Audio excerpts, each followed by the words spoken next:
was another hurricane that we got hit with shortly before Hurricane Sandy.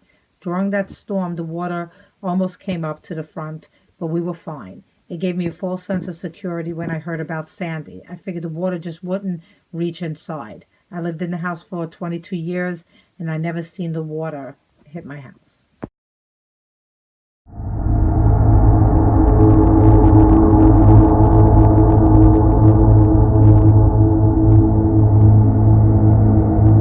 It was very windy, but I expected that for October. Tana and Jean and I went down to the shore to see the waves crashing.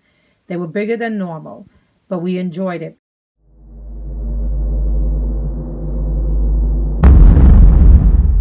I knew we were in trouble when the transformer across the bay exploded. It was like firecrackers going off.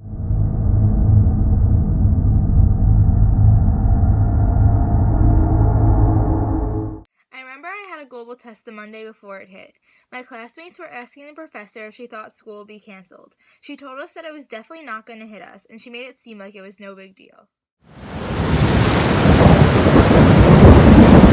Driving back from the boardwalk, all of the streets were flooded. We all ran inside because of how bad it was becoming. That night, my sister and I slept in my mom's room. It wasn't until the morning that we looked at all of the damage downstairs.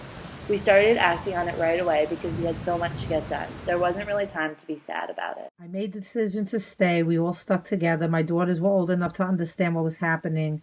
We kind of just wrote it out. Dealing with the government agencies to rebuild was a nightmare.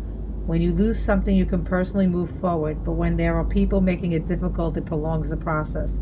I could have built up a new house 3 years ago, but there was just so much delaying. Files were lost, appointments had to be rescheduled, checks that were over 6 months old had to be rewritten.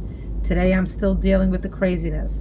Before I could receive any money, I had to meet a number of different requirements, and there were a series of inspections that had to be done. It was total dysfunction. I think it is taking a long time to get back on track. The actual event was horrible, but it's harder to overcome this because of how long it's taking us to deal with it and move on. I'm really happy I had my sister through this. Staying positive was important, and it was nice knowing I could talk to someone about it. Everything changed so fast.